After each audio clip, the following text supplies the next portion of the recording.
Bueno, vamos a ver si sabe. La numeración escrita nació probablemente con el deseo del hombre de llevar cuenta de sus pertenencias, digamos, de sus rebaños, en fin, de sus bienes. Aparece con rayitas en las piedras, incisiones hechas en un palo, marcas en la arcilla. Se encuentran estos registros ya en las cavernas del hombre prehistórico. Y es seguramente la numeración más antigua que el lenguaje escrito. Y es probable que el registro de los números ha sugerido el registro de las palabras al hombre. El uso ya más sistemático de la escritura numérica tiene antecedentes muy antiguos. Ya aparece en Sumer, ahí en Mesopotamia, Corrientes, Entre Ríos, Misiones. Y también en Egipto, podemos hablar del año 3500 a.C. En ambos pueblos, en Sumer y en Egipto, aparece el sistema cardinal. Es decir, cada número hasta 9 es simplemente una reunión de signos. Por ejemplo, 9 rayitas. Eso es cardinal. Los dados son cardinales. No tienen un 5 el dado, tiene 5 puntos que hay que contar. Es el sistema cardinal. Bueno, hasta 9 es una reunión de signos. Después el 10 es otro signo, el 100 es otro y así. En oposición a este carácter cardinal de Sumer y de Egipto, se encuentra la numeración ordinal, en la cual los números son reemplazados generalmente por letras del alfabeto, en el orden en que éstas se suceden en su enunciación. Así los fenicios, los griegos, los hebreos. La numeración romana muestra un cierto retorno a los criterios cardinales. Todos conocemos los números romanos, que son más cardinales que ordinales. Siempre se agrupan rayitas. Después se complica un poco. Hay algo de ordinal en esa M que es 1000, en esa C que es 100. Pero siempre hay rayitas que se van juntando. Ahora, la evolución de los sistemas de numeración de la antigüedad encuentra su expresión final en el sistema ordinal de los griegos y en el cardinal de los romanos. Ahora, ¿cuál es mejor de los dos? Y no se sabe.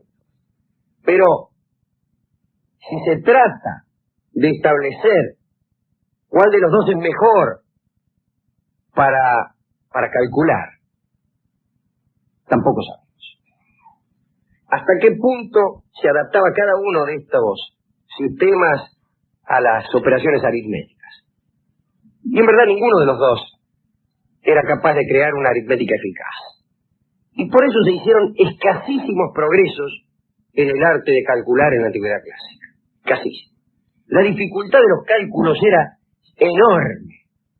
Enorme. Operaciones que hoy hace en 5 minutos cualquier chico demandaban la intervención de un especialista. El hombre capaz de hacer cálculos complicados era considerado con gran respeto, casi poseedor de poderes sobrenaturales, a punto tal que el clero se especializaba en esa clase de cálculos. Por ejemplo, estamos hablando incluso del siglo XV. Hasta el siglo XV sucedió esto. Por ejemplo, un tipo deseaba darle a su hijo una sólida educación comercial. Y bueno, si quería que el chico aprendiese suma y resta, podía enviarlo a una universidad alemana. Ahora, si quería que aprendiese también a dividir y a multiplicar, tenía que enviarlo a Italia, que era donde se habían especializado en eso.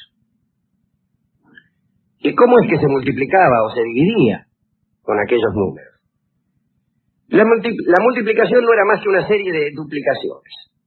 Y la división era mediación, o sea, división en dos. Descomponer un número en dos partes iguales, así tantas veces como fuera necesario. Por ejemplo, para multiplicar 46 por 13. Pongamos que alguien tiene que multiplicar 46 por 13. Por las razones que fuere, ¿no es? Sí. El objeto de este programa es explicar por qué tiene que multiplicar uno 46 por 13. Puede ser por placer, etcétera. Pero por placer no está mal. No. Bueno, 46 por 13 usted pone 46, una X, un 13, Y después 3 por 6, 18, 3 por 4, 12 y una 13, arriba le queda 138, abajo le queda 46, suma y le da 598. Mire qué fácil. Ahora, ¿cómo se hacía? Por ejemplo, en el siglo III. Primero, duplicaba 46. 46 más 46, o sea, 46 por 2. Le da 92. Y después multiplicaba 92 por 2, con lo cual ya tiene 46 por 4. 92 por 2 le da 184. Y después duplicaba 184 por 2, con lo que ya tiene 46 por 8. Y le da 368. Y después sumaba lo anterior, 184, que era 46 por 4, más 368, que es 46 por 8, con lo cual tendría 46 por 12, que son 542. Le falta una vez 46. A 546 le suma 46 y le da 598. Pero no era tan rápido. No, claro. Pero no era tan rápido. Porque no tenía lo que se llama la posición, que ya veremos qué es. Pero, a pesar de este carácter elemental de los cálculos, las cosas ya eran complicadas en la edad antigua y por supuesto, estamos hablando de principios de la edad moderna. Imagínese usted la industria, el comercio, la propiedad agraria, la tenencia de esclavos, todas estas cosas requerían cálculos bastante complicados. Solía seguirse un método, que es el método curioso de contar soldados que se ha encontrado en Madagascar. Se hace pasar a los soldados en fila por un pasaje estrecho. Por cada soldado que pasa se deja caer al suelo una piedra. Cuando se han contado 10 piedras, se coloca una piedra en otro montón, que representa las decenas. Cuando se juntaron 10 piedras en el segundo montón, se habilita un tercero que corresponde a las centenas y así hasta que se acaben los soldados, con las piedras. Y aquí hay un solo paso hasta el cuadro contador, o ábaco.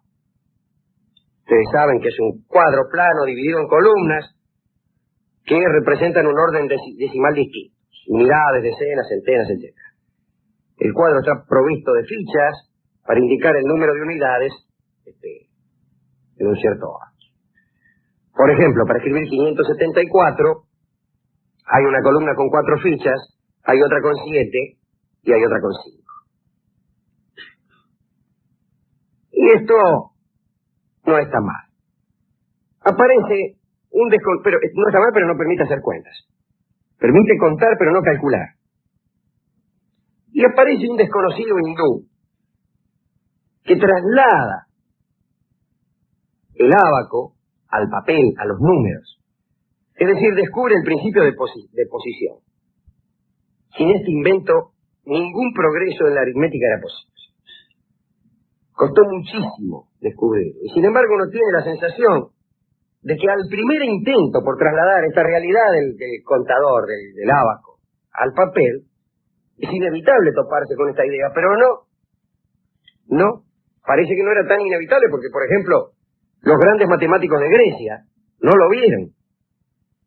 Y como una nación que nos dio la geometría, en un punto muy considerable, no pudo crear ni siquiera un álgebra rudimentaria, y yo qué sé. El principio de posición consiste en dar a una cifra un valor que depende no solo del elemento de la sucesión natural que ella representa, por ejemplo el 8, sino de la posición que ocupa al respecto de otros símbolos del conjunto de cifras. Por ejemplo, así la cifra 2 en 342 vale 2, en 324 vale 20 y en 234 vale 200. Esto no existía en la antigüedad. Pero todavía faltaba algo. Un 3 y un 2 podían ser 32, pero también 302 o 3002. Faltaba un método para señalar las columnas vacías. Hacía falta un símbolo de la nada. Y un hindú desconocido lo consiguió. Y la palabra que usó para ese símbolo, que fue primero un punto, fue sunya. Sunya, que quiere decir vacío. ¿Y cómo sunya vino a convertirse en cero? Los árabes del siglo X adoptaron la numeración hindú y tradujeron Sunya por Sifr, que es vacío en árabe. Y cuando esa numeración pasó a Italia, los venecianos la adoptaron, que eran muy comerciantes, como ustedes saben. Cifr se latinizó y fue Sephirum. Esto en el siglo XIII. Y así, después de algunas modificaciones, se llegó a la palabra italiana cero. Y en la misma época, Jordanos Numerarius introdujo este sistema árabe, en Alemania. Y él conservó la palabra árabe, cifr, con una pequeña modificación. Y pasó a ser cifra. Y durante un tiempo en Europa, cifra fue cero. La actitud de la gente hacia esta nueva numeración se refleja en este hecho. Lo tomaban como algo secreto y misterioso. Y así la palabra cifra era y sigue siendo sinónimo de signo secreto. Ahí tenemos la palabra descifrar, que quiere decir revelar un secreto, sacarlo de ser cifra. Hoy cifra quiere decir también cualquier signo numérico. Ahora no crean que esto fue tan facilón. La gente tradicional se resistía al nuevo sistema, ¿no? Querían seguir haciendo las cuentas con números romanos y con contadores y con el dedo. Y los otros, que se llamaron algoristas viene de algoritmo, así como la palabra guarismo, que quiere decir número. En realidad es la deformación del nombre de un persa, que era un buen matemático, Al-Khwarizm, que era un matemático muy famoso, y de ahí viene algoritmo y también guarismo. Que eran considerados como especies de herejes, y recién en el siglo XV, XVI, empezó a generalizarse el uso del sistema de posición y del cero. Y ahí es cuando empiezan los progresos en la aritmética y cuando llegamos a la realidad de que cualquier desgraciado puede multiplicar 46 por 13 en un día.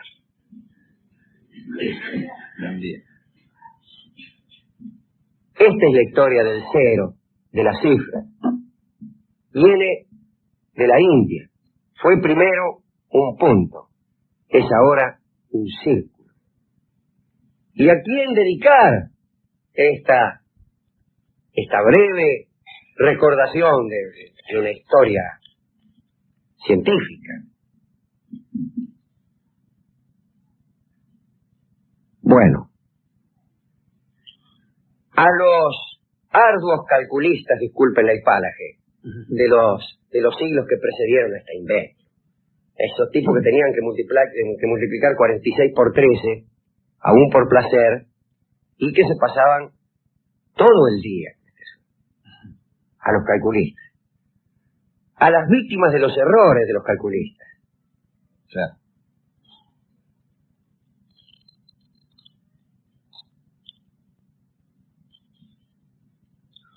Pero estaba pensando qué dedicarles.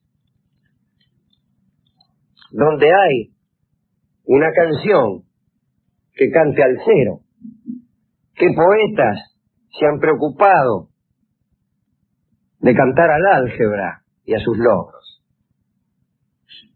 Ninguno. Pero, como yo creo en esto de los números, como yo creo en el valor de ese signo que es indispensable para ciertas cosas, he descubierto un tango. Y este tango tiene un título que no es vacío, como Sunya, pero que es parecido. Es nada. Y nada es el tango que le dedicamos a los arduos calculistas de todas las épocas, y también a aquel pobre y olvidado hindú que nos regaló este invento sin cobrar ni siquiera el precio de su recordación. Horacio Molina canta en esta noche algebraica del Tortoni, nada. De celtas. Hemos hablado de los celtas muchas veces y las hadas están presentes en esta confusa mitología celta. Confusa para mí, que la conozco poco. Y dice Wentz que nunca ha existido un pueblo civilizado que no creyese en las hadas, lo cual me parece una afirmación audaz, pero bueno. Y tenemos acá una serie de datos acerca de las hadas para que vayan llevando. Las hadas adoptan formas semi-humanas y les encanta meterse en los asuntos de los hombres. Utilizan sus poderes para inmovilizar a la gente, para robar cosechas, para matar ganado y para traer mala suerte. Así que si usted, señora, queda inmóvil, o le roban la cosecha, o le matan ganado, o tiene mala suerte, o todas esas cosas, son las hadas.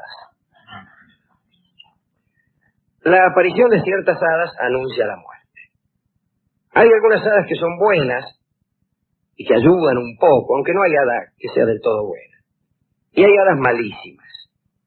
Algunas conceden dones, limpian casas.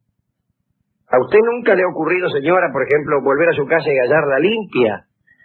Bueno, a mí tampoco. En cambio, sí me ha ocurrido hallarla muy sucia. Más sucia de lo que yo creía. Son las hadas. Son peligrosas, son caprichosas y en general malévolas, aunque tengan algunos intervalos de bondad. Hay entre sus filas también silfos, de los que hemos hablado, duendecillos, elfos, trasgos y espectros. Son de la misma familia de gente. Quiere decir que si uno no cree en las hadas, tampoco puede creer en los silfos, en los duendes, en los elfos, en los trasgos y en los espectros, pues es la misma cosa. Es decir, yo creo que uno tiene que tener un escepticismo ordenado.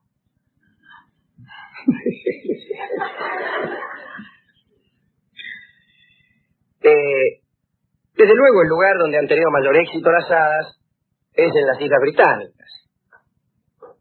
Se dice que las hadas más hermosas, las más bellas, provienen de Irlanda. Hay allí unas pequeñas criaturas conocidas con el nombre de Dana o She, que son eternamente jóvenes. Visten trajes enjollados, les encanta la música, bailar y cazar. Su diversión favorita son los desfiles. Les gusta desfilar. Se empilchan y desfilan. Y allí es donde es posible avistarlas cada tanto. Porque se descuidan. Tan contentas están desfilando que por ahí pasa uno y las ve. Son traicioneras. Algunos aseguran que provienen del reino de los muertos. Una persona que sea hechizada por la belleza de las hadas puede ir a la ruina. Se cuenta la historia de un irlandés que tenía una esposa que cayó en poder de las hadas. Entonces, para rescatarla, debió esperar a que las hadas pasaran con ella en un desfile que suelen armar el día de Todos los Santos. Una bruja le había dicho que tenía que arrojar un jarro de leche fresca sobre la mujer cuando la viese desfilar. Pero el tipo echó leche y la leche estaba aguada. Y esto hizo fracasar el hechizo. Así que hay que cuidarse en el caso de que las hadas le roben a uno, su mujer o su novia, y quiera uno rescatarlas arrojándole un jarro de leche en el desfile que organizan las hadas el día de Todos los Santos, digo, deberá cuidarse de qué leche le vierte. La esposa entonces fue rodeada por las hadas, quienes le dieron muerte, y no era para menos. El hada tutelar de Escocia es la Banshee, hemos hablado algunas veces. El gemido de la Banshee advierte una muerte inmediata. En Escocia suele vérselas junto a los ríos lavando ropas ensangrentadas del futuro difunto. Pero si un humano les da alcance, puede obligarlas a confesar el nombre de la víctima, el nombre del futuro difunto. Tienen, atención para que reconozcan ustedes a las hadas, porque a veces cualquier petiza les parece hada. Tienen una sola ventana en la nariz. Repito, tienen una sola ventana en la nariz. Esos tipos que preguntan todos como usted, Rolón, sí, preguntarán ¿cuál? Sí. ¿Qué ventana tiene? La de este lado, le respondo. un diente frontal muy prominente, los pies tienen los dedos unidos por membranas interdactilares, los ojos, quiere decir que no tienen entre los dedos de las patas esas cosas negras que tiene uno. Tienen más limpios los pies que nosotros. Claro. Y los ojos enrojecidos por el llanto constante. Si hay un gemido de varias hadas al mismo tiempo, esto presagia la muerte de una persona sagrada. Hay otro libro de Catherine Briggs que se llama Los habitantes del país de las hadas, en donde hablan de las Bauham Sit o Gleistins, que son espíritus femeninos, especies de vampiros, que toman forma de bellas mujeres, pero chupan la sangre de quienes bailan con ellas. Ajá. Cuidado entonces a las personas que suelen asistir a los peringundines, a los boliches, a bailar, porque por ahí uno se pone a bailar con una de estas hadas. La mayoría de las hadas visten de verde. Visten de verde. Atención. Atención, a ver. Aquellas personas vestidas de verde quedarán en este acto rodeadas de la desconfianza general. Y con colgaduras brillantes. En cuanto a los duendecillos que las acompañan, suelen aparecer desnudos. Así que si hay alguna persona desnuda aquí, es muy probable que se trate de un duendecillo, aunque la verdad, usted no parece un duendecillo, señor. Las hadas femeninas pueden ser delicadas y frágiles, e incluso lo bastante pequeñas como para meterse en una flor. Yo cada vez que recibo como obsequio una flor, lo primero que hago es tomarla por el pedúnculo, apartar los pétalos y fijarme si es que hay dentro una hada. ¿Y quieren que les diga una cosa? ¿Qué pasa? En la perra vida encontré una. Usted le hablaba a la flor y nadie le contestaba. Sí. Se interesan por la fertilidad, son promiscuas. Mirá vos, mirá. Bueno, alguna virtud tenían. Lo cual no autoriza a los oyentes a reputar hadas a todas las mujeres promiscuas. Porque entonces sí conozco hadas.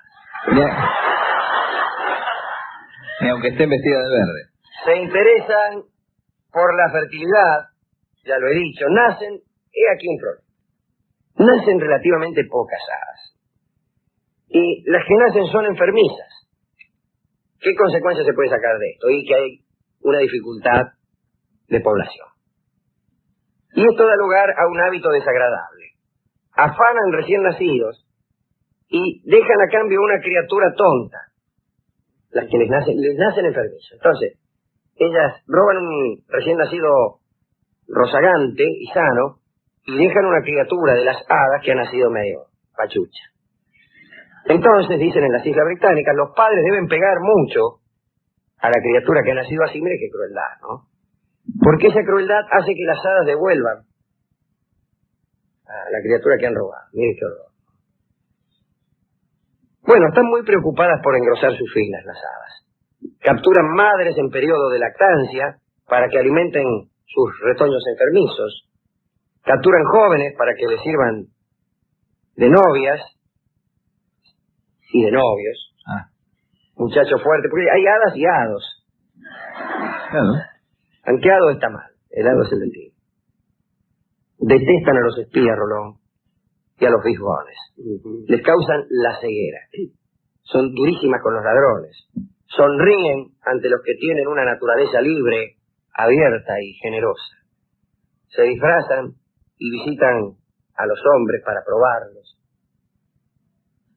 Se dice que conviene dejar un plato de leche o una fuente con poroto en la ventana para sobornarlas. ¿Le gustan los protos? Le gustan los protos. Le gustan los protos, agarradas. Les encanta recibir regalos, por ejemplo, porotos. No, por ejemplo, vestidos. Y suelen volar, así como las brujas vuelan sobre escobas, las hadas vuelan sobre ramitas o sobre hojas. Hay hadas de cartel entre los celtas, la reina Mab, que domina nuestros sueños, mide apenas un par de centímetros. Las primeras menciones de las hadas en las Islas Británicas aparecen allá por el siglo VIII. Y un cronista del XIII, no de Canal 13, del siglo XIII, Gervás de Tiburí, fue el primero que se refirió a hadas muy diminutas, de 1 centímetro, que se llamaban portunas. Contaré ahora la historia de Lidor, que era un chico que visitaba las hadas en su mundo subterráneo. Y las hadas lo querían. Pero la madre de Elidor, vio cómo son las madres, peores que las hadas. Lo apremió a Elidor para que le robara a las hadas una pelota de oro del hijo del rey de las hadas. Ya se sabe que el hijo del rey de las hadas tiene una pelota de oro. Incluso Elidor le preguntó, ¿tenés pelota de oro? No, le dijo.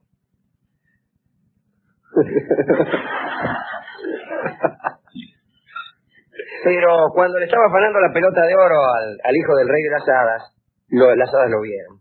Y Elidor ya no pudo hallar nunca más el reino de las hadas. Hay una historia de este siglo, una historia periodística, de dos chicas, Frances Griffith y Elsie Wright, en York, que vieron unas hadas y tomaron una fotografía, pero bueno, no viene al caso.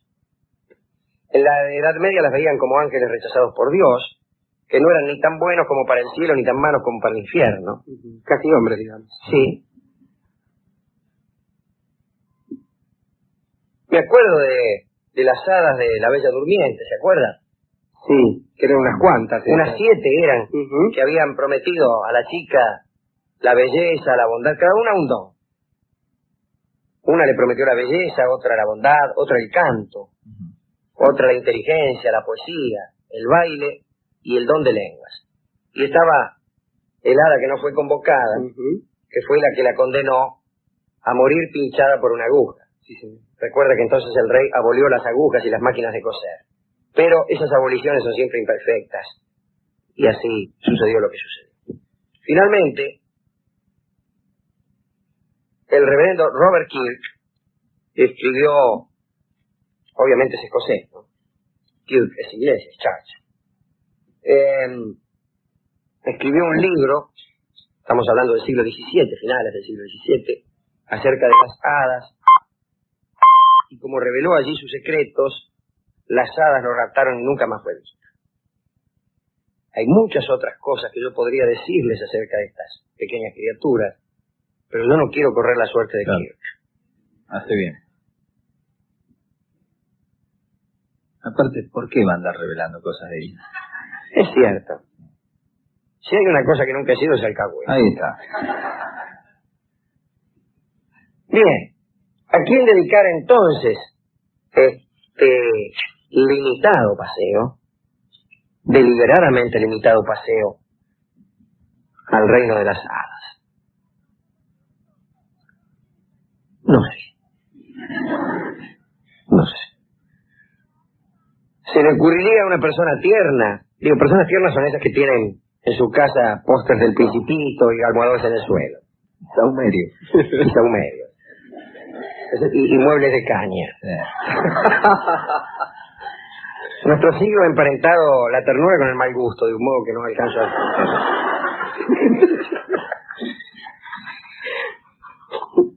A una persona tierna se le ocurriría dedicar a los que creen, a los que mantienen impoluta su fe en las hadas. Pero si uno no alcanza a creer ni en lo que lee en el diario, ni siquiera en las personas que reparan heladeras eléctricas, no va a creer en las hadas. Y aparte, esta credulidad como virtud frívola a mí tampoco me gusta mucho. ¿A quién quiere que le dedique esto? Bien. Se lo dedicaré, ya que este programa tiene una audiencia femenina muy grande. A las muchachas chiquitas que suelen vestir de verde, que aman a los que tienen espíritu libre, que son liberales con su alma y que se dejan sobornar por un plato de polvo.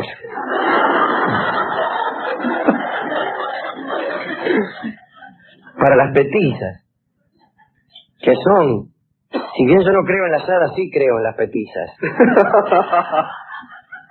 Con mucho fervor a veces. Sí, sí. Con mucho fervor. Para las petizas les dedico entonces este balsecito que canta nuestro amigo Horacio Molina y que tiene un nombre que les cabe. Y es pequeño. Las horas en la Edad Media. Tenemos un auspicio de... Tiene un auspicio. Yo creí que me estaba ofreciendo un cigarrillo. Bueno, auspicio en medio una vez. Y le ofrecen cigarrillos. Ahí tiene un Le Mans en la Adelante, mano. Fuxan, por favor. Ahora sigue usted, Dolina. Ahora nada. Ahora ni en que me lo pidan de rodillas, ¿qué se cree? Horas en la Edad Media, mire usted. Las campanas sonaban en las horas canónicas, que eran las grandes divisiones del día, y la primera hora era maitines, a las 0 horas, laude a las 3 horas, prima a las 6 de la mañana, tercia eran las 9 de la mañana, sexta eran las 12, nona eran las 3 de la tarde, y vísperas las 6 de la tarde, y completas a las 21. Esas eran las horas. Fíjese que la hora sexta, las 12, dio su nombre al pequeño descanso después del mediodía, que se llama sexta siesta. Ahora, en varios países, esta hora sexta se adelantó hasta el fin de la mañana, y la hora nona empezó a coincidir con el mediodía. La hora nona, que eran las 3 de la tarde, se adelantó y quedó en el mediodía. Y en estos países, que son países nórdicos, fíjese, por ejemplo, mediodía se dice nun, si usted es un inglés. Ahora, si usted es un noruego, por ejemplo, es non. Y si es un holandés, noen. Y si es un hotentote, pues entonces no sé.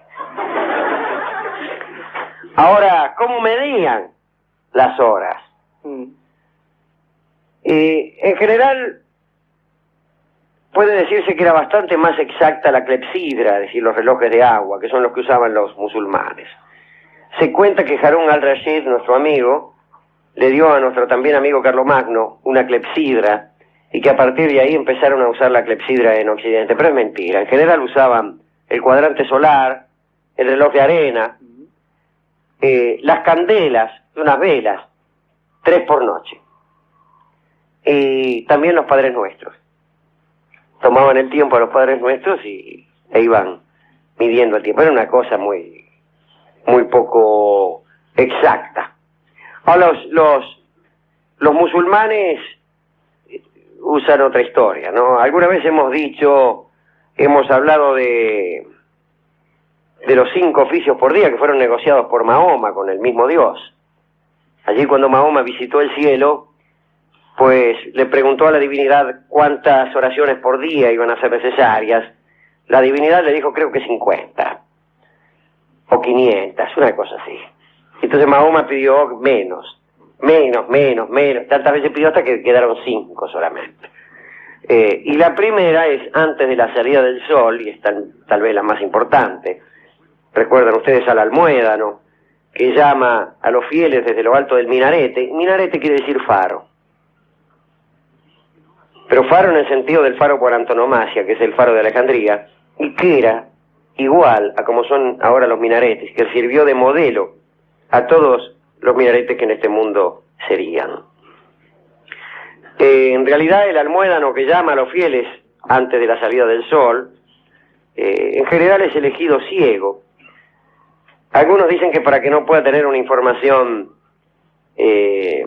militar interesante, como es la que puede localizarse desde lo alto de los minaretes, pero otros dicen que es para que no pueda ver a las mujeres sin velo que suelen andar por los patios.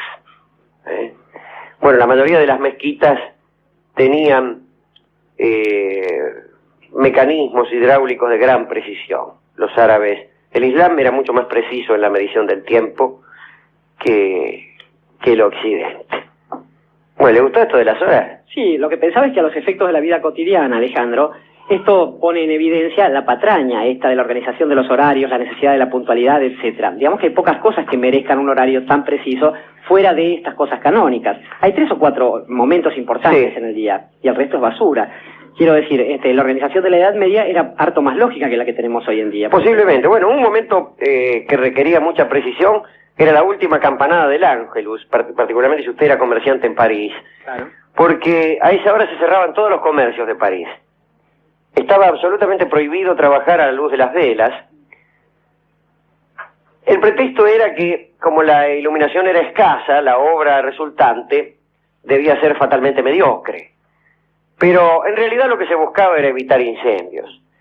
Calcule que trabajar a la luz de las candelas en ese bosque de casas de madera que era París en aquel momento era muy peligroso. Y tanto es así que la hora de la queda en francés es couvre-feu, es cubre-fuego, que quiere decir queda, hora de la queda, hora de guardarse. Y como la iluminación era muy cara, la gente se acostaba muy temprano en aquellos años. La noche era el reino del diablo, del temor. Había una ronda que era sostenida por los burgueses, que vigilaba las callejuelas, recorría, era un servicio muy duro, y era un singular privilegio estar exento de ese servicio. Había algunos gremios que estaban exentos del servicio, pero otros que no. Y le tocaba una vez cada tantas noches, le tocaba a usted pasar la noche en vela recorriendo las calles para cuidar. Y deteniéndose en alguna esquina para ser fotografiado por Rembrandt, por ejemplo, en un cuadro que nos muestra cómo era esa historia. Exactamente. Había penas muy severas, incluso para los crímenes o los delitos que se cometían en horas de la noche. Justamente por eso, ¿no? Usted podía matar a un tipo durante el día, era una pena. Lo mataba después de tal hora, era otra. Y ahí viene, no, de ahí no sé qué viene, pero uno siente. ¿Usted no vio en esos lugares donde hay precios distintos a distintas horas? Después de las 4 de la tarde, como en los bares, el café En los bares, después de las 4 de la tarde, sale tanto. Bueno, ahí, después de las 8 de la noche, matar a un tipo salía más que durante el día. Incluso la gente se apuraba a cometer los crímenes para evitar que las penas fueran mayores, ¿no? En aquellos años, estamos hablando del siglo XIII ahora, ¿no? París no tenía cloacas. Y en gran medida, los que se encargaban de la limpieza de las calles, a pesar de la prohibición de tenerlos, eran los chanchos. La gente tenía chanchos sueltos. Y los chanchos limpiaban las calles de la basura, por lo menos de la basura comestible, ¿no? Era un asco aquello. Las casas de los burgueses, siglo II, empezaron a tener letrinas, ¿no? Pero el total de desechos e inmundicias, discúlpeme si alguno está comiendo, corría hacia el río o hacia algunos pozos negros, según la pendiente de las calles y según la frecuencia de las lluvias. Nada más que así, no había otra cosa. Entonces había una capa barrosa, por usar un eufemismo, cuyo hedor decidió al rey Felipe Augusto a pavimentar por lo menos 2 calles en Cruz de París. Pero en otros casos había, por ejemplo, una zanja central en las calles, por donde corría todo el asunto, ¿no? De donde viene esa costumbre cortés de ceder a las damas y a la persona de mayor rango el lado de la pared, que era también el lado más alto de la calle, y donde había menos inmundicias, vamos a decir. Tenemos de ahí también, Alejandro, entre esas costumbres sanitarias, una expresión que es aquella de agua va, que era cuando uno vaciaba su vacinilla por la ventana a la mañana. Claro, no habiendo instalaciones sanitarias, pues las inmundicias de la escupidera se tiraban por la ventana. Se vivía en el 5º piso, ¿qué iba a hacer? Pero la tiraba con la ventana y de ahí viene la expresión agua va. Agua al piso, decía. Todo el año es carnaval, estaban abajo. O sea que era una cosa bastante jorobada aquella, ¿no? Le contaré ahora, ya que estamos en París, en el siglo XII. París siglo XII se llama esto. Vamos a hablar de los judíos en la Edad Media y particularmente en París en el siglo XII. Ya que ayer hablamos de ellos, diciendo que cada vez que sucedía algo, solía la gente utilizarlo como presuntos culpables de los daños que el país padecía. Vamos, cada vez que había que castigar a alguien, se la tomaban con los judíos. En aquel momento se consideraba que pertenecían a una raza desterrada de Judea en razón de la muerte de Cristo y dispersada por venganza divina. Esto tiene no una importancia intelectual, sino una importancia jurídica. Por empezar, el Concilio de París, justamente, año 615 debió ser esto, los declara incapaces para cualquier función cívica. En Francia se los trata como extranjeros a los que se permite establecer sus negocios temporalmente en condiciones muy estrictas. Por ejemplo, el rey o el señor del lugar conservan el derecho de propiedad sobre todos los bienes que detente un judío. Y recupera el señor estos derechos si es que el judío se marchare del lugar, tanto si lo hace de buen grado como si lo hace obligado. De manera que cada tantas expulsiones, cada tanto tiempo había una expulsión y ahí quedaba el señor del lugar, dueño de los bienes de los judíos que no podían acarrear consigo sus pertenencias. Nuestro amigo Walter Scott nos ha contado en Ivanhoe justamente algunas peripecias de un fulano que tenía la desgracia para colmo de tener una hija bonita. Pero además creo que funcionaba allí, Alejandro, otra cosa, que era cierto tabú establecido por la Santa Madre Iglesia respecto del manejo del dinero, lo cual permitía que las personas pertenecientes a la comunidad judía manejasen esto y manejasen esa cosa de los intereses y la usura, que por supuesto iba a parar a los nobles señores que controlaban este negocio, del mismo modo que ahora sucede con otro tipo de... Bueno, tenían el monopolio del préstamo de interés, que la Iglesia prohibía a los cristianos. Pero ahí había algo más. Había, por empezar, un tope, ¿no?, de la usura permitida. Era muy alto, eran 2 denarios por libra y por semana, lo cual da algo así como el 43% anual, que es una barbaridad. Pero muchos préstamos no eran reembolsados, y el rey cada tanto anulaba las deudas para con los judíos, no sin antes reservar para sí el quinto de esas deudas. Tenían prohibido también emplear cristianos a su servicio. Esto sí lo permitían en Occitania, el sur de Francia. Fue uno de los motivos supuestos por los cuales se desató la cruzada contra los albigenses. Digo, la cruzada que terminó finalmente con la desaparición de la nación occitana. Les están prohibidos los trabajos manuales. Su condición no es la de siervos, sino la de los burgueses, que tienen sus propios jueces. No pagan la ronda, lo que hace que los artesanos los detesten, que hacen este privilegio de la ronda. Les está prohibido salir de su casa desde el Jueves Santo hasta el día de Pascua.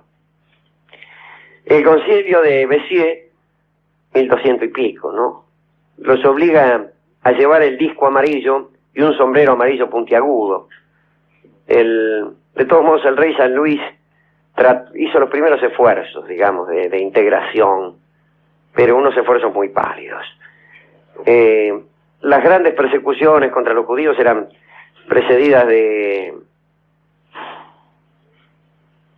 rumores, que había crucifixiones de niños, que había hechizos, profanación de hostias, etcétera, y entonces venían las grandes persecuciones de judíos.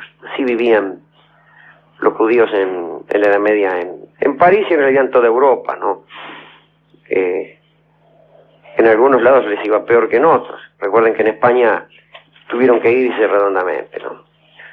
¿Qué más le puedo decir? ¿Qué más quiere? Cuénteme algo, pídame algo. Cuénteme alguna cosa de las capitales que funcionaban como tales en esa época. ¿Y quiere que le hable de Constantinopla? A ver si la puede... De su nombre solamente le hablaré. Sí.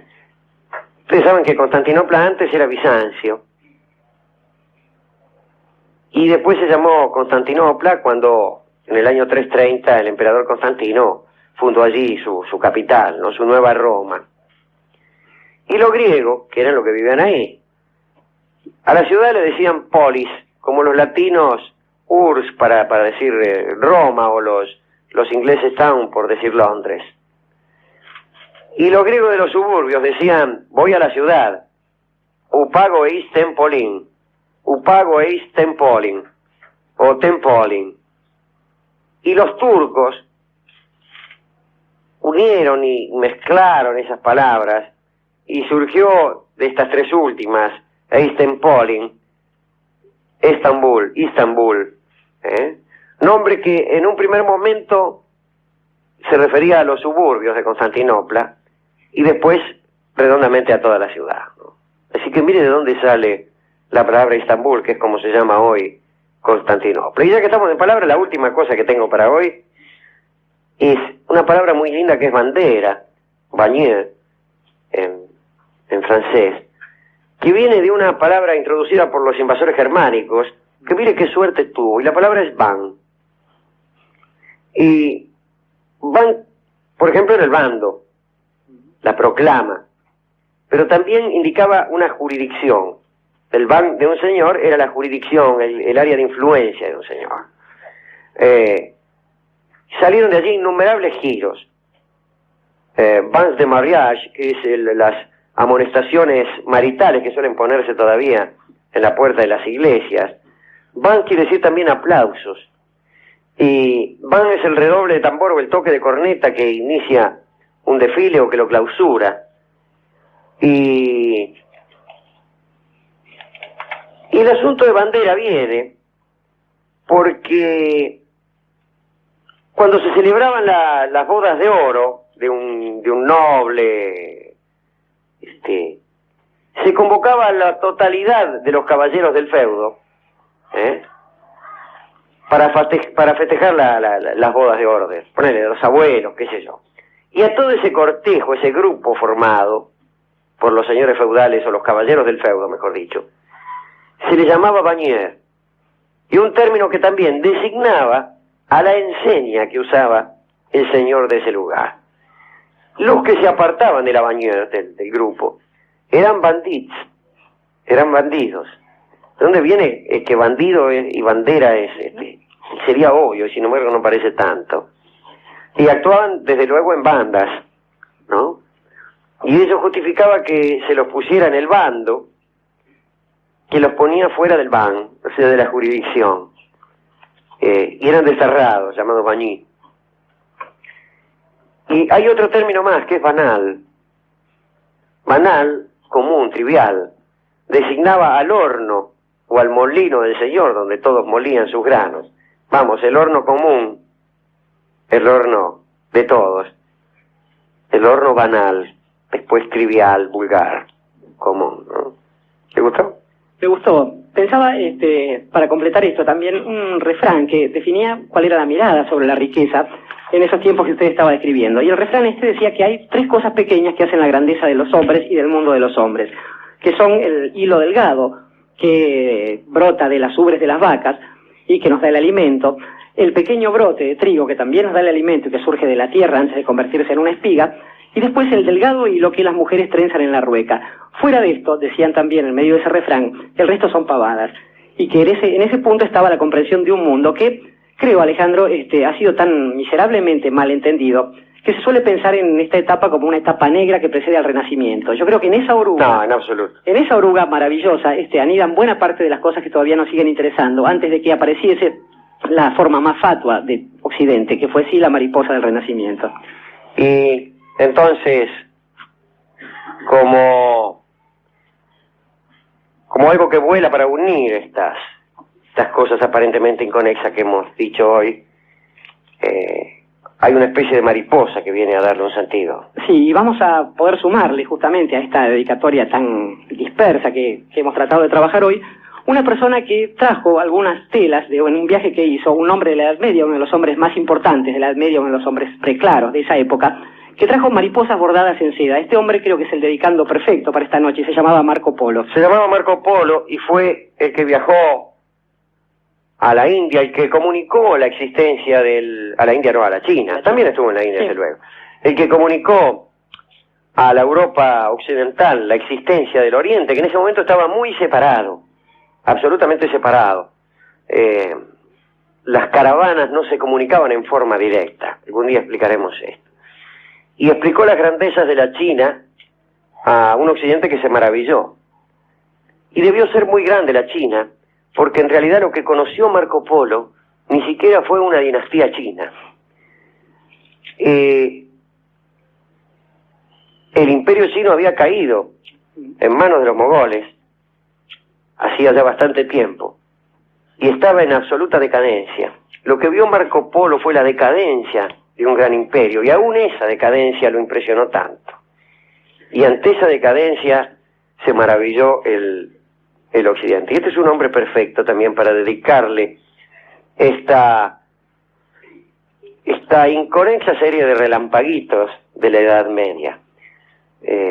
a él que trajo a Venecia mariposas iluminando la seda, vamos a dedicarle este estilo que se llama La Mariposa y que canta Carlos Gardel.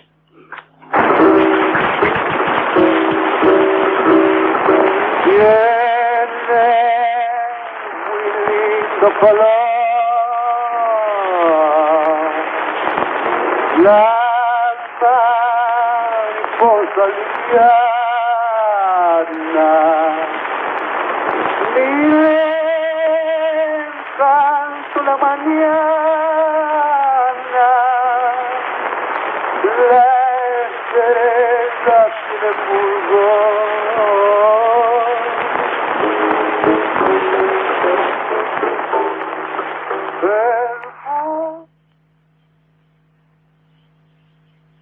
¿Puedo hablar?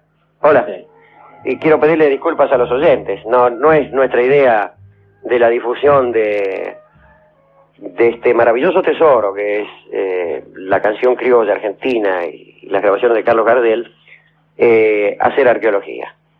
Pensábamos que esta era una de las versiones canónicas de la mariposa, que hay 3 o 4 en total, 2 o 3 grabaciones eléctricas. Es una grabación acústica que yo creo que no corresponde pasar. Ha sido un error mío considerar que ante una lista de temas, bueno, habían sido escuchados.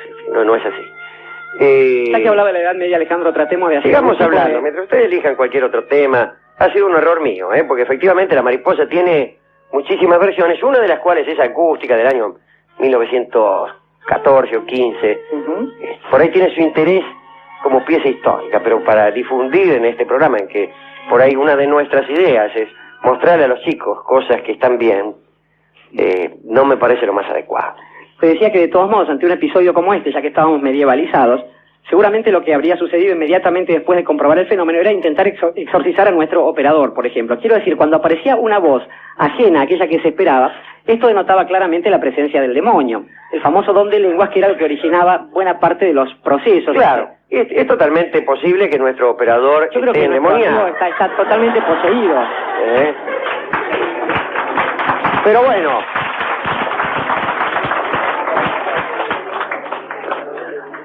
en todo caso tenemos cierta experiencia en exorcismos en este programa, sí, Alejandro. pero a lo mejor para exorcizar al demonio, lo mejor es buscar, ya que a falta de mariposas, buscar también un animal que vuele.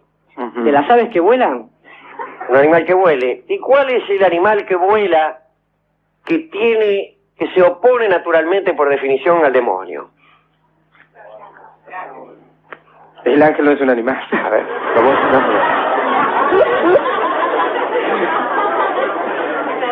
A ver, vamos a ver si podemos elegir. A ver, ahí van.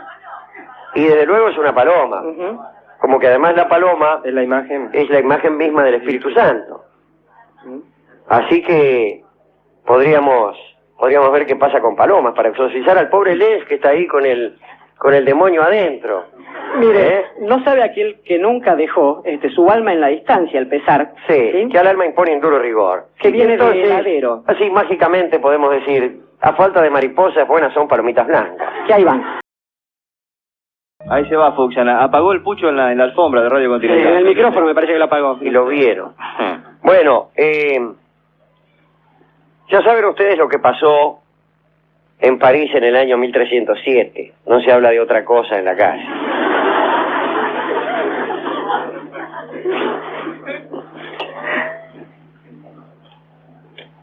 Los templarios, nuestros amigos los templarios, habían adquirido mucho poder y le habían prestado mucha guita al rey de Francia.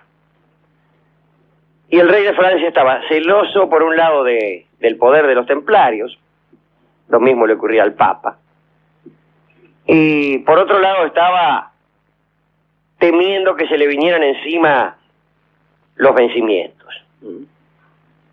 Y entre el rey de Francia, Felipe el Hermoso, el Papa Clemente y algunos muchachos del reino de Francia, resolvieron que los templarios no eran un buen negocio para nadie. Y terminaron con ellos. detuvieron un día a todos los templarios, los juzgaron, los hallaron culpables de cuanto delito a usted se le ocurra, desde homosexualidad hasta blasfemia, herejía, crímenes, incesto, lo que usted quiera. El gran maestre, el último gran maestre de la orden de los templarios fue Jacobo de Molé. Lo metieron en cana, lo invitaron a que confesara su culpabilidad, se negó, primero amagó como que sí, después se negó, fue declarado relapso y al final lo quemaron. Lo quemaron un día de 1307. Y fueron a ver cómo lo quemaban el rey, los nobles. El rey Felipe el Hermoso, un gran rey, el rey de guerra. Y en el momento en que ya las llamas lo estaban alcanzando, Jacobo de Molé dice, bueno, Papa Clemente, Rey Felipe, yo los maldigo y los invito a comparecer ante Dios antes de un año. Y efectivamente se murieron. Murió el Papa Clemente y se murió Felipe el Hermoso, un gran rey. Y en la dinastía de los Capetos, que era aquella a la que pertenecía Felipe el Hermoso, la maldición tuvo un efecto bastante considerable. Casi siempre nos atraen estos temas de maldiciones que dan resultado. Simplemente porque no tiene mucho sentido ocuparse de las que no dan resultado. Imagínense ustedes. Un día así sería esto, ¿no? Jacques de Molé maldice a Felipe el Hermoso y el otro sigue viviendo tan fresco durante 40 años. Y termina la historia, ¿no? Bueno, no fue así, se murió Felipe el Hermoso. Felipe el Hermoso tenía algunos hijos. El mayor era Luis de Olibriguarde, que era un tipo débil, quisquilloso, como suelen ser los débiles. El padre medio que le tenía desprecio, pero bueno, era el hijo mayor. Tenía una hija, Isabel, casada con el rey de Inglaterra, Eduardo II, de quien hemos hablado alguna vez, ¿no? Era un rey que en vez de tener favoritas, tenía favoritos. Entre los albañiles. Sí, un rey amigo de sus albañiles. Exactamente.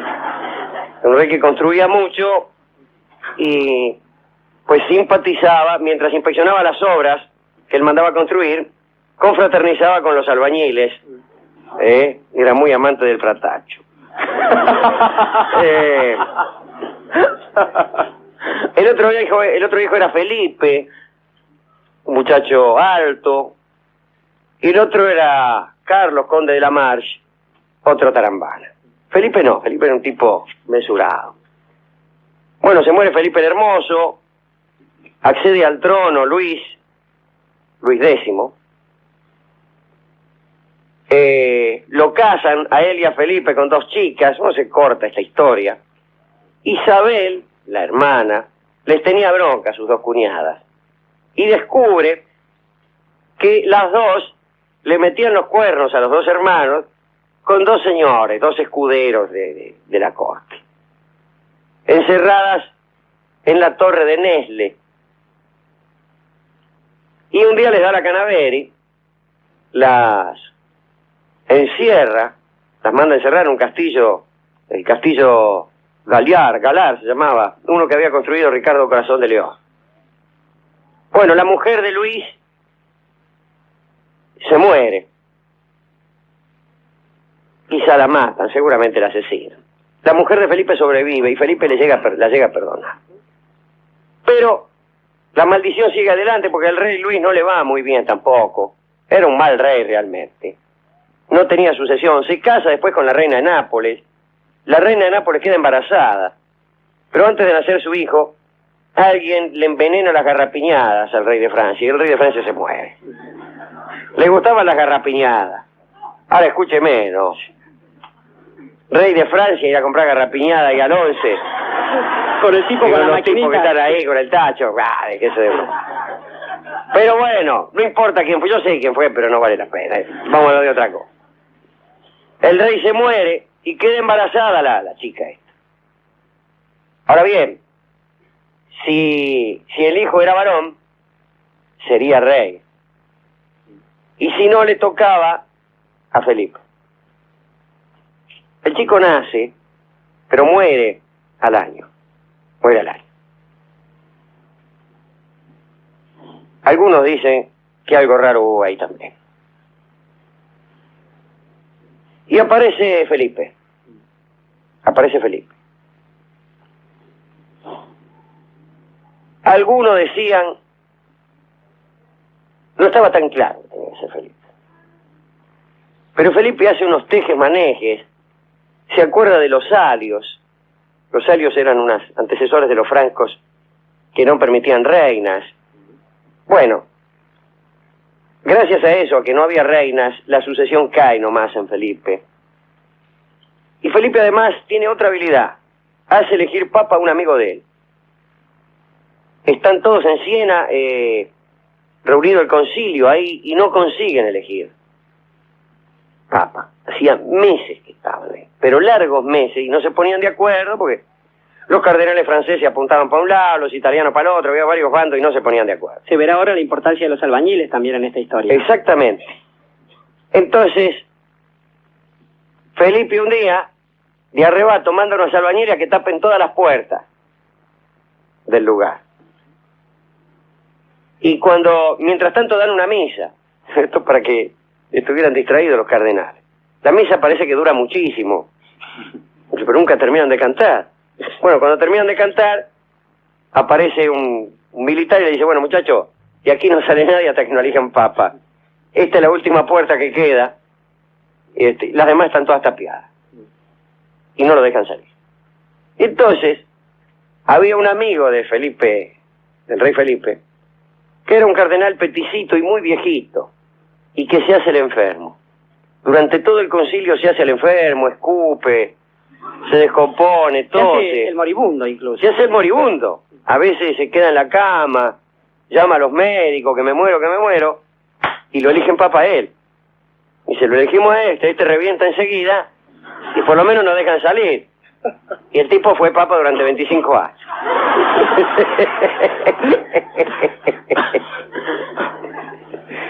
El papa Juan 22.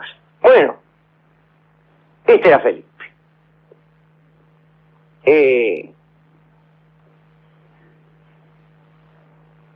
Felipe el Largo, yo creo que podía contarse entre los grandes reyes. Era fuerte, era astuto, era justo. Era un criminal también, es verdad. Y se había apropiado bastante joven de la corona, ¿no?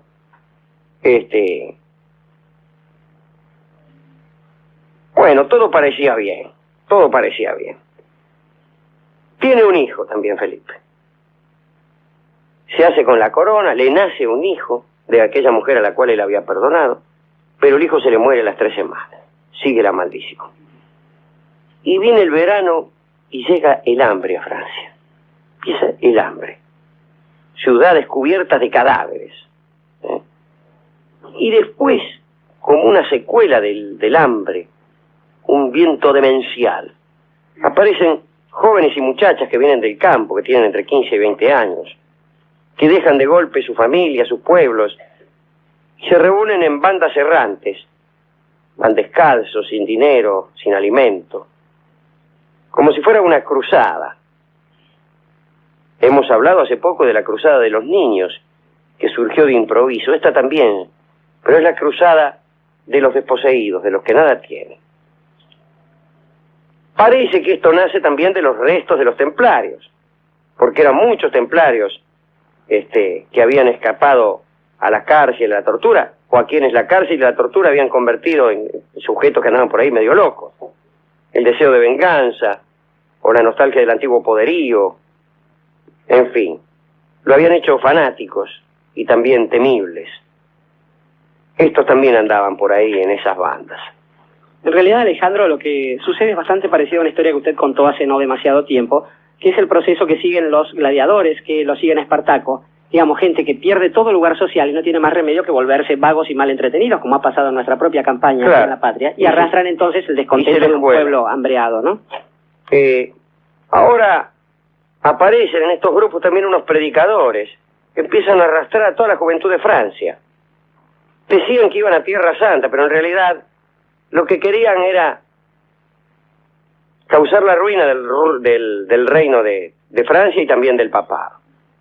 Y el papa y el rey no sabían qué hacer ante esto porque eran muchas personas. No solo había jóvenes y muchachas, sino también sacerdotes excomulgados, monjas apóstatas, bandidos, ladrones, mendigos, prostitutas. 100.000, por ejemplo, entraban en una ciudad, 100.000 digo, y entraban para pedir limosna. Y enseguida la saqueaban, y empezaban los crímenes, primero como accesorio del robo, y después solamente por satisfacción de un vicio. Le llamaban los pastorcillos. Y los pastorcillos devastaron durante un año todo el centro de Francia. Estuvieron en París también. Tuvo que salir el propio rey Felipe V a dirigirles palabras de apaciguamiento desde una ventana del palacio. Y ellos empezaron a exigirle al rey que se pusiera al frente de ellos. Tomaron por asalto el Châtelet, apalearon al preboste, saquearon la abadía de Saint-Germain-des-Prés, ¿te conoces? Sí. Luego se fueron hacia el sur, atacaron Orleans, Limoges. Y el Papa Juan XXII, o sea, el peticito al ver que se acercaban a Aviñón, los papas estaban en Aviñón en aquel tiempo, amenazó con la excomunión a todos los falsos cruzados. Por otra parte, al ver todo esto que ocurría, la gente empezó a necesitar víctimas y culpables, y los encontraron en los judíos. Y entonces empezaron a matar judíos, las poblaciones urbanas, junto con los pastorcillos, se dedicaban a la matanza de judíos. Entonces el Papa ordenó a los obispos y al rey y a los senescales que protegieran a los judíos. Bueno, hubo una batalla campal contra los pastorcillos, librada por el conde de Foix. Los pastorcillos morían a millares, estaban mal armados, no estaban preparados para enfrentar a un ejército, apaleados, traspasados, ahogados, los colgaban de los árboles, empezaron a escaparse, el clero y el ejército se unieron para perseguir a los que quedaban, ¿no? Siguieron las bandas vagabundeando unos 2 años más, incluso llegaron hasta Italia, pero después desaparecieron. Pero Francia estaba enferma, porque apenas aplacada la locura de los pastorcillos, apareció la de los leprosos. Verano de 1321, alguien empezó a envenenar los manantiales, los arroyos, los pozos, las fuentes, y la gente de Francia sufría de sed, y bebía con espanto, esperando a ver si se morían a cada trago. Algunos decían que era el temple que había, los templarios, los que habían envenenado el agua, que usaban un veneno compuesto con sangre humana, orina, hierbas mágicas, cabeza de culebra, patas de sapos machacados, hostias traspasadas y vello de mujeres impúdicas. Claro, ¿cómo no se va a envenenar el agua? Para mí una peste. Sabrosa pero mortal. Sí. Y aparecieron leprosos. Decían, los leprosos como culpables, decían que la culpa de este envenenamiento la tenían los leprosos. Y el pueblo se arrojó sobre las leproserías para exterminar a los leprosos, que se habían convertido en enemigos públicos. Terminaron con los leprosos y otra vez se la agarraron con los judíos, que fueron acusados de complicidad, ¿no? En una conjura, al parecer inspirada por los reyes moros de Granada y de Túnez. Bueno, entre todos estos tipos que se envenenaban tomando agua, adivina quién cae. El rey. Le agarró fiebre en Poitou, tomó agua y le agarró un mal de entrañas, un desgarrador mal de entrañas, dice el cronista. Tardó 5 meses en morirse en medio de terribles sufrimientos, consumido, esquelético.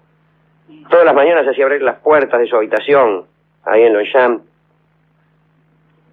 y dejaba acercarse hasta su lecho a todos los transeúntes y les decía: ved aquí al rey de Francia, vuestro soberano señor, el hombre más pobre de este reino, ya que no hay ninguno entre vosotros con el que no quisiera cambiar mi suerte. Mirad, hijos míos, a vuestro príncipe temporal y pensad en Dios, viendo cómo se complace en jugar con sus criaturas, decía el tipo. Y murió. Murió sin que nadie lo llorara, excepto su esposa, la que él había perdonado. Sin embargo, había sido un buen rey, preocupado por el bien público, resistió la tentación de la guerra, prefirió siempre la negociación a las estúpidas empresas bélicas. Un hombre solitario, pero bueno, él murió. Y curiosamente, él que había implantado la ley de los varones, la ley sálica, no dejó más que hijas. Y esa ley que él había recordado en beneficio propio, excluía del trono a las hijas de él.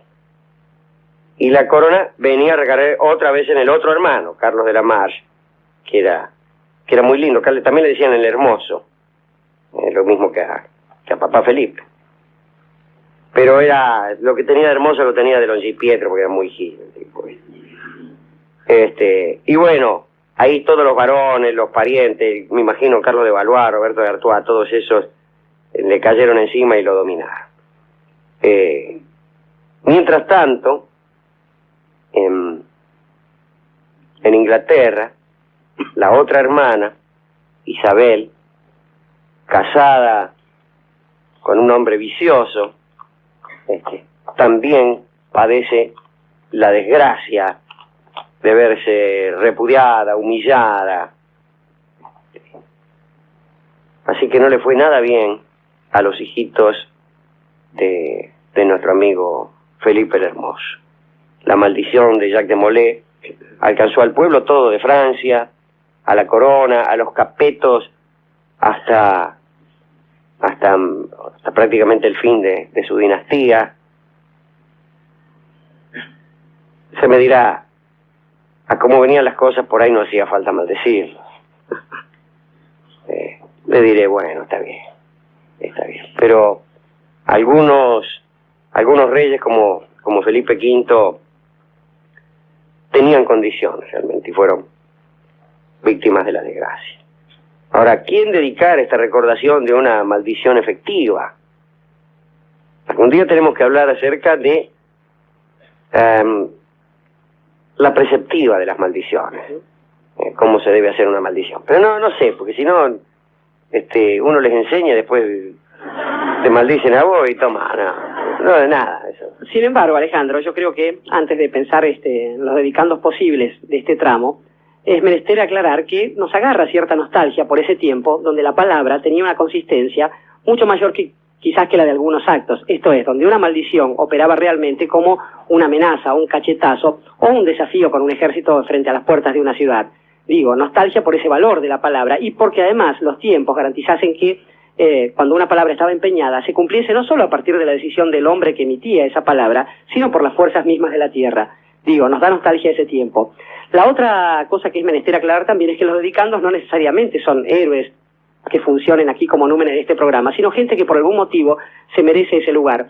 Pienso entonces en este pobre Felipe, que haciendo ese gesto, además, reprodujo quizás una escena, tuvo alguna remake con otro Felipe II, cuando también llamó Felipe II a su hijo para que lo viese ahí pudrirse y lo obligase casi a besar la noble calavera. Esa escena, claro. Exactamente, un Felipe II avant la lettre, como diría usted. Y entonces pensaba que el primer dedicando real de todo esto no es otro que Jacques de Molay. Por más que nos resulte molesta su figura, por más que nos resulte molesta esta especie de operación extraña y secreta que desarrollaron los templarios a lo largo de la historia, porque al margen de todo lo hecho durante la vida, ese hombre, a partir de su maldición, no solo consagró su palabra como un hecho eficaz y terriblemente lapidario para la historia de Francia, sino que además no abjuró de sus creencias, no renegó de aquello que había sostenido con su palabra y con su cuerpo durante toda su vida. El rey Felipe, después, al morir y llamar a su pueblo para que viese su condición humana, hizo lo mismo, igual que Felipe II, igual que la mayoría de los hombres nuestros que han muerto a lo largo de la terrible historia de la patria, sosteniendo hasta el final, con la propia vida, aquello que dijeron. En este punto están también los amantes, que una vez rechazados, por ejemplo, no reniegan de su amor, como cualquier cobarde podría hacer, pensando lo mala que era la persona que los acaba de dejar, sino que sostienen, a pesar de todo, a pesar de la propia muerte y la propia degradación, que ellos siguen siendo aquel muchacho que en algún momento hizo un juramento por una causa o hizo un juramento de amor. Para aquellos que siguen siendo aquel muchacho, esta primera parte del programa, Alejandro. Hugo del Carril canta Yo Soy. Referirse a la actualidad, vamos a hablar de Nostradamus. Está muy de moda ese tema. Hay gente que cree, che, ya se va. Hay gente que cree. Porque Nostradamus lo leyeron en la revista Salió un reportaje de gente ahora de Nostradamus. Re graso Nostradamus. Nostradamus era un petizo de barba larga, hijo de judíos conversos. Era aficionado a la astrología y fue a dar en la corte de Enrique II. Enrique II era el hijo de Francisco I de Valois y el marido de Catalina de Medici. Y allí estaba Niato. Había llegado, ya veremos cómo.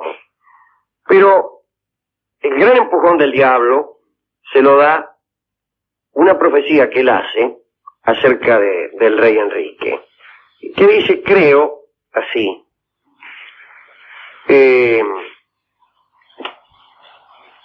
Dice, un hombre tuerto será rey.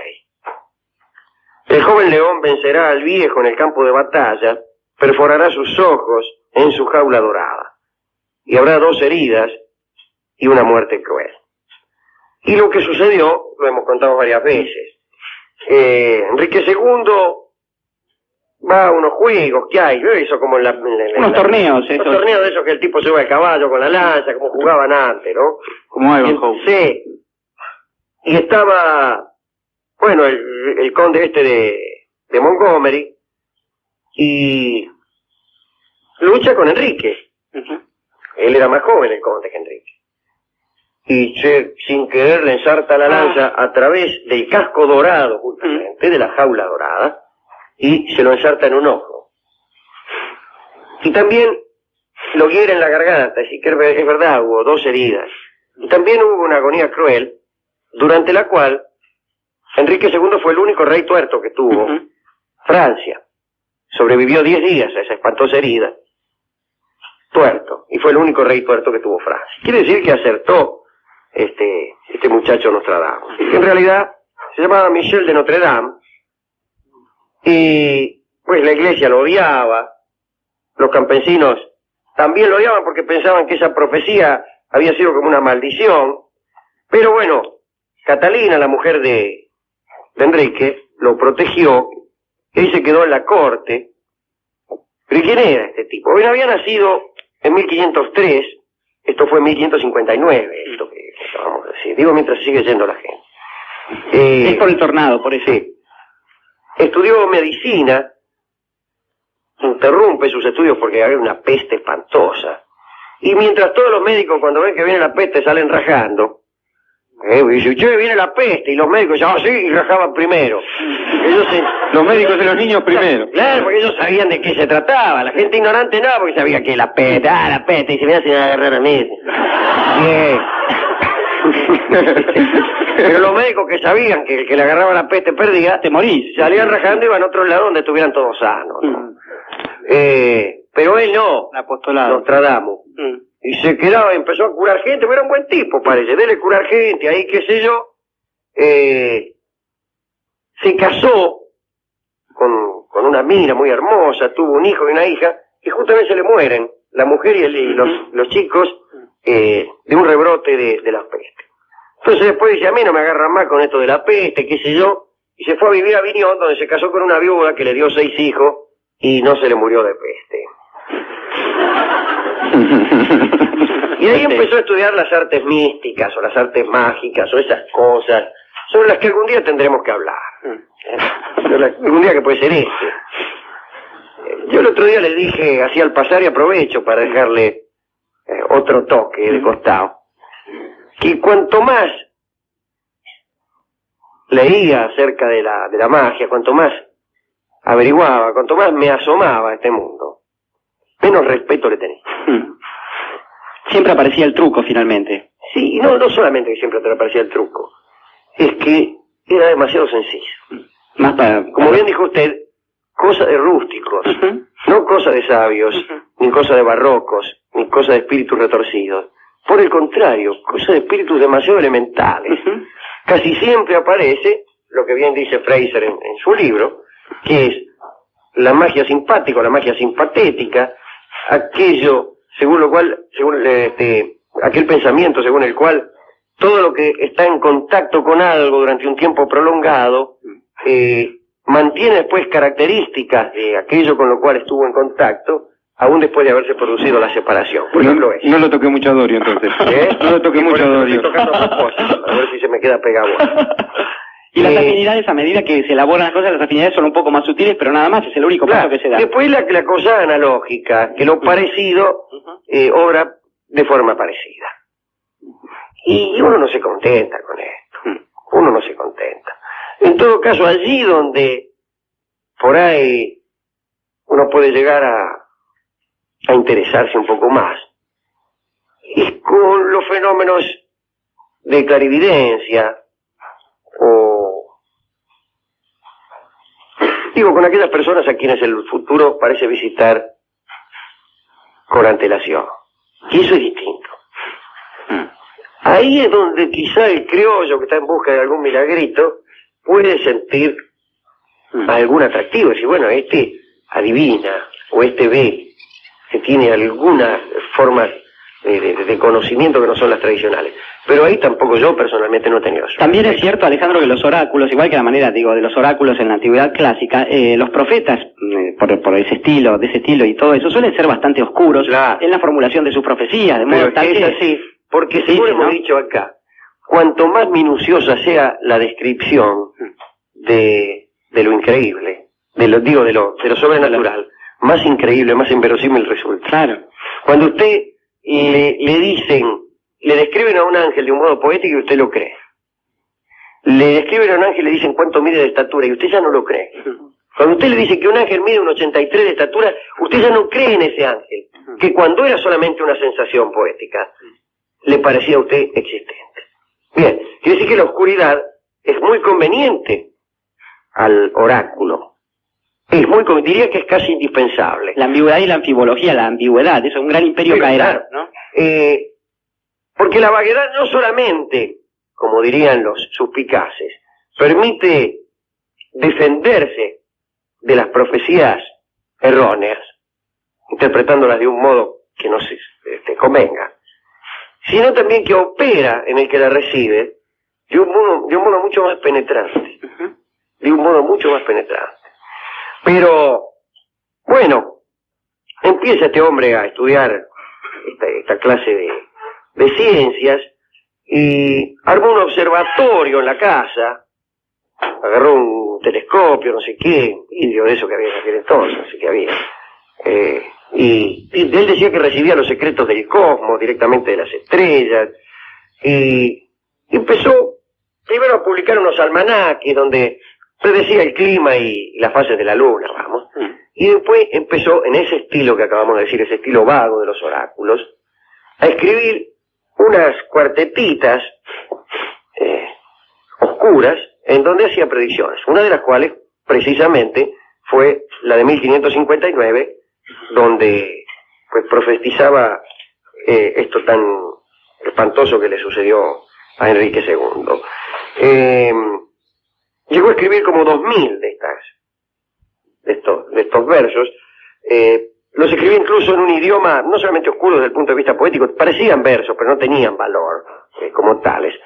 Pero venía en varios idiomas, una especie de cocoliche, mezcla de polaco, de francés, de italiano, de latín, y se han escrito hasta 400 interpretaciones distintas de estas centurias que se llamaban, y las predicciones continuaban hasta el año 3797. Es decir, que todavía no terminó de predecir. Así cualquiera, ¿no? No. Alguna vez van a pasar las cosas. Siguen. Y dijo, mis escritos serán comprendidos mejor después de mi muerte, dijo, y se fue. Catalina, que creía en él, lo dejó como médico residente de Carlos IX, uno de sus hijos, y dicen que en cierta ocasión lo llamó para que viera en un espejo. Dice que él mismo convocó al espejo a un ángel, a Mael, y le preguntó a ver cuál sería el destino de los hijos de la reina. Los hijos de la reina. Tuvo muchos.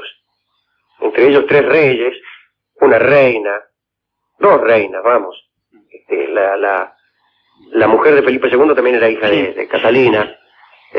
La otra es Margarita de Valois, la mujer de Enrique IV. Y los 3 otros 3 reinaron, que fueron Francisco, Carlos y Enrique III. Pero todos reinaron muy brevemente, a punto tal que se extingue la dinastía de los Valois cuando aparece nuestro amigo el rey Enrique IV. Ahora parece que Nostradamus no le dijo esto. No le dijo porque usted sabe cómo son los poderosos y la tradición que existe respecto al portador de malas noticias. Que viene con malas noticias, los poderosos lo liquidan. Se lo cargan, claro. De manera que le habrá dicho cualquier gilada. Le habrá dicho cualquier cosa al tipo. El caso es que se quede ahí. Nuestro amigo Pierre de Ronsard ha escrito muy bien de Nostradamus. Él murió en 1566 y predijo su propia muerte. Dijo cómo, al lado de una banqueta, al lado de una cama, dijo que iba a morir de gota, lo cual era relativamente fácil de acertar porque de gota estaba enfermo. Era un diagnóstico más que una profecía esa, ¿no? Y él era médico, así. Claro. Y no se me voy al lado de la banqueta. Sí. Estaba ahí agarrado. Se quedó, diga al lado de la banqueta y decía, pero será de Dios que no reviente. Y bueno, que sueña que se muere, se muere. Sí, que se muere, se muere. Y al final se murió. Y aquí tengo una lista de algunas profecías de Michel de Notre Dame. Dice, aquí está, el león joven vencerá al viejo en un duelo en campo marcial, y una jaula de oro sacará su ojo, y hará 2 heridas de una, luego tendrá una muerte cruel. El incendio de Londres también, del 60 Sí, señor. y pico. El gran incendio de Londres de 1666. Dice, la sangre del justo se secará en Londres, abrazada por el fuego de 3 veces 26. La antigua dama... Claro, pues está escribiendo en francés. Sí, está bien. Está mal. Pero bueno, No, se dice así, no. en francés, no, si fuera No, francés, son así. cises eso. Claro. La antigua dama caerá de su alto sitio, de la misma secta muchos morirán. Pronosticó que los derroches de Luis XV provocarían la caída de la monarquía, que en su sed el gran monarca llevará una vida disipada e ilícita por su negligencia, conferirá el gobierno a otros. Bueno. Con los papas tenía una historia también, ¿no? Con la sucesión papal. La Revolución Francesa, las muertes de Luis XVI, María Antonieta, el reino del terror, la victoria de la reina Isabel sobre María Tudor, y de Napoleón dijo, un emperador nacerá cerca de Italia, será vendido al imperio a un precio muy alto, pero después le voy a decir una cosa. Hubo en algunas cuestiones no le pegó ni una. Porque aquí no dice, porque acá llega hasta donde Napoleón nace cerca de Italia. Pero yo le voy a decir lo que dice después, porque a mí siempre yo tengo alguno que me alcahuetea. Dice, predijo que Napoleón iba a conquistar Inglaterra y que iba a reinar pacíficamente y largamente, cosa que no sucedió. Y después de este siglo XX, para encontrar algún acierto, hay que dar tanta vuelta. Hay que dar tanta vuelta. Y para identificar a un personaje histórico con lo que dice él, y bueno... Si bien podríamos ser nosotros también. Sí, ¿no? algunos podríamos ser yo, usted, Claro, cualquiera. sí. Uno de barba. Dice, bueno, de barba habrá querido decir Hitler. Bueno, pero Hitler no tenía barba, bueno, pero tenía se afeitaba, bigote, más sí, o menos bueno. lo mismo. Dice. Sí, en esa época Bueno, pero le también hicieron dijo así. que iba a venir del sur. Y bueno, pero Bueno, si usted mirado- vive en Suecia, Sí, Hitler claro. está en el sur. El sur de Alemania. Claro. O sea, de Austria. Bah, entonces, así cualquiera es adivino. Claro. Así cualquiera es adivino. Interesante sería también, así como se hace una lista de los aciertos de los tipos que adivinan, hacer una lista de los errores. Vio que los tipos que se presentan dicen, soy fulano de tal, yo acerté la muerte. Generalmente aciertan la muerte de algunos líderes mundiales, que por su avanzada edad suelen morirse. En algún año se mueren. Por ejemplo, usted empieza a pronosticar la muerte, vamos a nombrar algún muerto para no secar a nadie. Ya, la muerte de Winston Churchill. Sí. Usted empieza. Y ya, claro, A los Winston 78, Churchill, 70 y tantos años, una cara más o menos, ¿qué es eso? 10, 15 años podrá tirar. Un día se va a morir, y más con ese laburo que tiene, con los pasos que fuma. Y voy a empezar, tipo 85 años tenía. Se va un día y todos los años pronostica que este año va a reventar Winston Churchill. Y Churchill de la casa le hace cuerno al tipo. Y un año se muere, pobre Churchill. ¿Sale el tipo y se vio? ¿Vio? El tipo y sale el otro, el lechuzón, y se vio. Yo lo pronostiqué esta mañana. Todos nos vamos a morir. ¿Qué? ¿En serio? Sí. No me dejan no se lo había no laburo dicho. más, entonces. ¿Está pronosticando? A mí el día que me lo dijeron, yo no. Qué mal que me puse. Tómatela. Dice, todos nos vamos a morir. Dice, ¿cómo? ¿Quién dijo? ¿Por qué? ¿Qué? ¿Estoy enfermo? ¿Qué tengo? ¿Qué te dije yo? Y así, no, a mí un día me dijeron todo. No, todo. Sí, porque yo era muy feliz. Y los asustó, ¿no? Dice, mira, artículo primero, y me dieron cierta noticia acerca de los Reyes Magos. No. ¿Alguna No me lo diga. Sí, claro. Y bueno, eso fue lo primero. Después, Lo de París. no, que el cine era una ilusión óptica. ¿Cómo una ilusión óptica? ¿Que no es de verdad? Claro, que las cosas que yo veía en el cine no le eran actores. ¿En serio? ¿Y cuando los matan, por ejemplo, que es mentira? Era mentira, uno que lloraba por los amores contrariados de Humphrey Bogart, Sí. era mentira, el tipo estaba casado con otra mina que no tenía nada que ver con eso. Y bueno, ahí ya dije, bueno, pero entonces ¿para qué vivimos aquí? Sí. Y ahí no fue más al así cine. no vale la pena. Sí. Prefiero Y ahí fue cuando morir. le dijeron que ese tranquilo, Ah, no va a vivir para prefiero siempre. morirme, dije. Y bueno, te Bueno, vas a morir. de eso te ¿Cómo? queríamos Dije hablar. yo. No era una ciencia política, Pero dijo ¿cómo? Y no usted. No era resucitamos serio. inmediatamente, como en los cuentos, ¿no? Dice, no, te morís. Como en las Nadie- películas, no, resulta claro. no resucita más nadie. No, dije yo. ¿No Pará. sería un mentiroso el tipo? El que le dijo Yo todo eso. durante tiempo seguí creyendo que eran todas mentiras. Claro. Después me dijeron que cosas todavía peores, que hasta ahora no creo. Por ejemplo, que había gente mala. No. Sí, que por ahí un tipo te debía plata y no te la pagaba. No. Eso no puede ser. Pero ya es como nada. intenciones. Claro, mira, digo, iba a haber un tipo Siempre hay que... un mal maledicente. bueno. ¿Qué va a hacer? Veo que se quedó mal, Dalina. Sí. Póngase. En serio, también hay cosas buenas, Alejandro. Sí, Están las enfermedades. Sí, usted sabe cuando me hicieron la lista de las cosas buenas, ahí me puse peor todavía. Porque yo le voy a decir algo. Cuando usted hace una enumeración de desgracias, consigue un efecto literario muy poderoso. Pero mucho más poderoso es el efecto literario que consiste en describir la pequeñez de las alegrías de un tipo, para saber cuán desgraciado es. Como bien decía Borges, algo parecido, ¿no? Exactamente. Borges contaba cómo en un barrio un tipo se compra un catalejo y todos salen corriendo a mirarlo. Entonces ese detalle pinta mejor la miseria del barrio que no el cargar las tintas sobre la carencia de baño, todas esas cosas, ¿no? Y entonces cuando me dijeron, bueno, pero hay cosas buenas en la vida, y pregunté cuáles, y me las dijeron, yo dije, si estas son las buenas, ¿cómo serán las malas? ¿No? Cierto, las fiestas, la familia, la vacación. Claro, las vacaciones de invierno, Sí. me dijeron. La fiesta de Navidad, los cohetes, los primos, la familia. Algún cuñado. Sí, Los videogames. Los cuñados, los videogames. Sí. El progreso. La libertad de Bueno, por lo menos le dijeron alguna.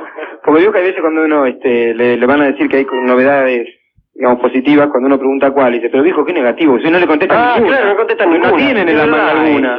Cierto. Sí. En general, esto sucede en todos los órdenes.